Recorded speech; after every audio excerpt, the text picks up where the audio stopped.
Yung bata ko, parang patago pa ako kasi nangyari na ako sa papa ko, sa pamilya ko na ayokong maging ganito. Pero yung yung bata talaga ako, gusto ko na sayaw-sayaw sa kalsada, tumambling-tambling. Hanggang ngayon, tinanggap nila ako na pagiging ganito ko.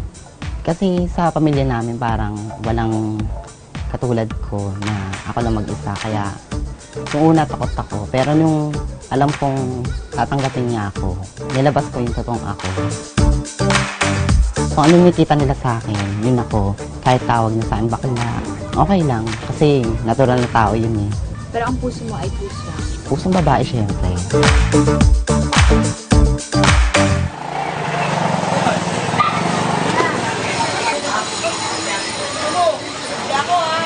Welcome po sa bahay namin. Ate, pabili lang yelo. Yes. Ha? Hindi, bibili ako yelo. Mainit sa bahay, bibili ako yelo. This is my doll house. Tara. Siyempre, may escalator kami. Social. Pero yung escalator namin, manual. Ikaw mismo maglalakad paakyat. Ito po yung mga pinaghirapan ko sa contest mula 2012. Pinaka-memorable na trophy, mga napanlunan ko.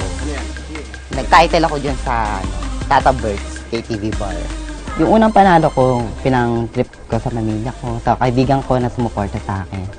So, tuwan-tuwa kaming lahat. Tapos yun, sunod-sunod na yung pagkapanalo ko nun. Sa contest, di ko na po mabilang kung ilang stage na ba natuntungan ko at contest na nasalihan. Kasi minsan sa isang linggo, may 4 na contest, sunod-sunod, wala kaming pahinga. Kuwari, sa isang buwan, may contest sa sunod-sunod. Sa 4 na contest na yon, hindi ako nawawala sa 3. Then sure win talaga na uuwi namin. Pupunta ako sa manager ko kasi tignan ko yung mga gamit kong ayos na para mag-prepare para sa contest mamaya. Ito kami sa Bulacan, lalaban para sa Misipang Kalawakan.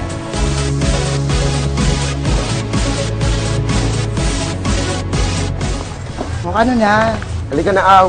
Carjack na tayo. ayos na yung mga gamit. Ito, ayos mo. Tulungan mo muna ako. Saan? Kompleto na itong gamit ha. Yan. Iwalay natin yung hindi gagamitin. Ito na yung gown. Oo. Yung ibang gamit. Andito na. Salansan mo na kasi maalis na tayo. Baka mali tayo sa bus. Ano yung mga gamit na gagamitin mo? Ito, yung casual namin. Sa casual wear. Ayan po yun. Then, Ano lang ang 10 lang yes. Ito yung gown. Gown, para mamaya. Ito yung swimsuit ko na nag-trending. Ano yan, pinagginawa niya yan? Ginawa ko lang, sariling Ikaw design. ang gumawa niyan? Oo, plus headband.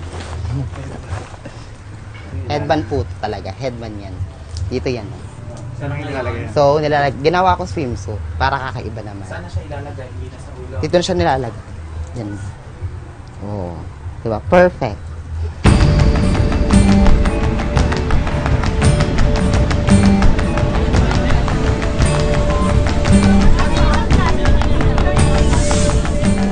At syempre, Ang first ang dating kagabi, hindi magpapatalo! Miss Fran Montecilio! kamusta naman kayo nangyari? Maraming salamat po sa lahat ng sumuporta sa akin kagabi. Mahal na mahal po po. Kamusta naman po yung pagkapanalo nyo? May natira po ba yung premyo sa inyo? Sa jowa na. ang third runner-up ng Miss Universe, Miss Shamsi Saab. Ikaw po ba si Lupin? Bakit Lupin? Kasi luwa ang ngipin. Yung mga contest na nalalaman namin, di ba dati puro text lang, nag-aano kami, pero ngayon through Facebook na lang, invitation. Kaya mas madali namin makuha yung location. Ini-invite kami na. Pinakamalayong contest na napuntahan ko, yung Isabela. Kumontest kami doon. Kahit 5,000 lang siya. Trinay namin na malayuan. Kasi worth it naman, masaya. Parang out of town. Ito po tinatawag na automated teller machine. Teletubbies. In short, Teletubbies. Yung manager ko na si Sherwin, siya lahat gumagastos, national costume, swimsuit, gown. Sa talent ako na. Then, sa pamasahe, pangkain namin, tuwing contest. Pag may quota naman, sagot po ng manager namin. Sa panalo, maghahati kami.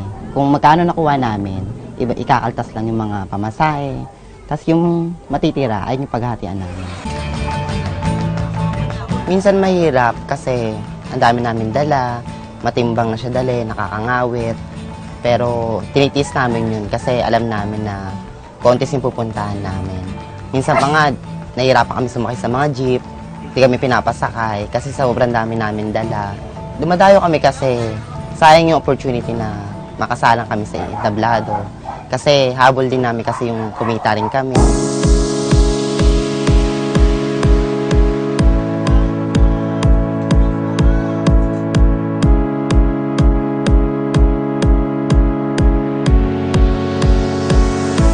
Pagdating natin sa backstage, nakita na namin si Tanya Minaj, si Barbie Ngot, nandun na sila, nagre-prepare na para sa pageant.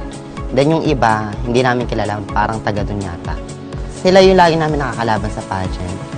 Parang always, tuwing sasalang kami ng entablado, kami rin nagkikita.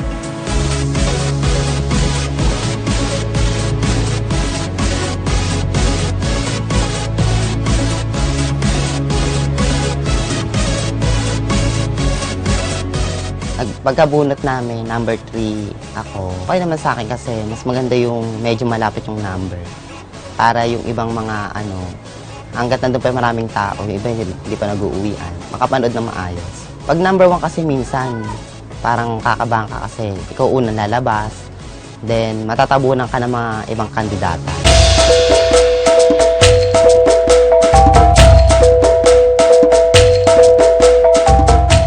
Ngayong gabi, mararanasan nyo na ang hinagpis ng pagiging adik! Nakita namin yung kalaban na mas maangat siya sa amin. So kami, gumawa ako ng paraan para mas angatan ko siya. Then yung backup ko, minsan inaasar ko na para maging comedy, lalo kung makuha yung mga tao. Gumawa pa nga kami yung inaapakan ko siya. Sumasayaw ako sa katawan niya.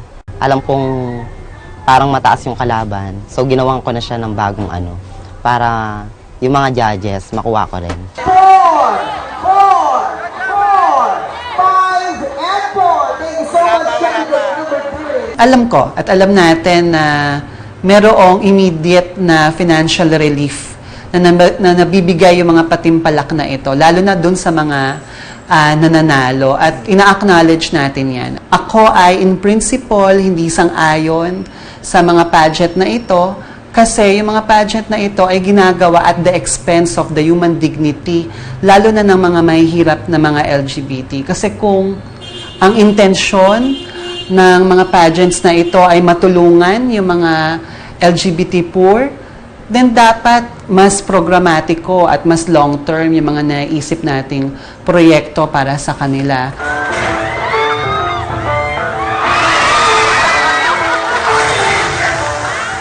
Itong mga pageants na ito ay ginagawa for the entertainment of the public but at the cost of the human dignity of many LGBT poor. Kasi yung mga pinapagawa sa mga pageants na ito, yung mga talagang hindi maganda, it creates a spectacle out of the LGBT contestants kung ano-ano yung pinapagawa sa kanila eh.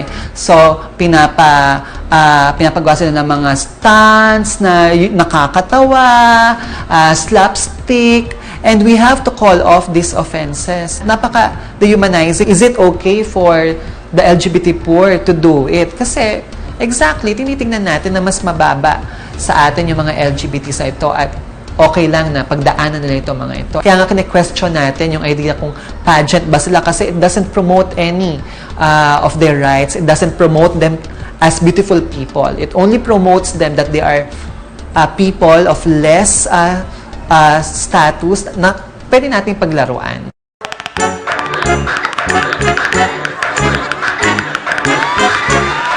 Ang pinakanakuha ko lang 10,000 lang na malaki. Yung 10,000 na yun, yung 3,000 binigay ko sa mama ko. Kasi yung 2,000 sa panggastos, pangkain, tapos panlibre sa mga kaibigan. Tapos yung 5,000 napunta rin sa manager ko.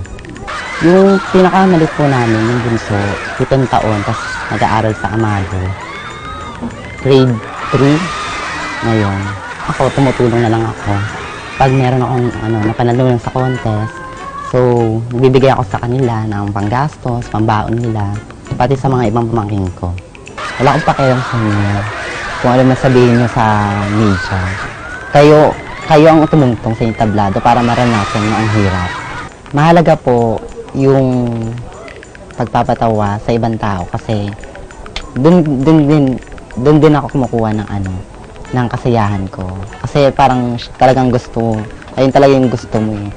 So parang gusto ko siya para mapakita sa nila yung galing ko, yung talent ko, na kahit ganito itsura namin. Hindi naman dahil tama sila ay mali na yung puna, no? Kasi hindi naman yung contestant yung gumawa ng contest. Pwede pa rin namang mag-gay beauty contest na hindi naman hihingin mo na gumawa ng ganyang katawa-tawa, gawing katawa-tawa ang sarili mo, no? At pwede nga hindi na lang mag-contest, gumawa na lang ng mga programs na makakatulong sa lahat.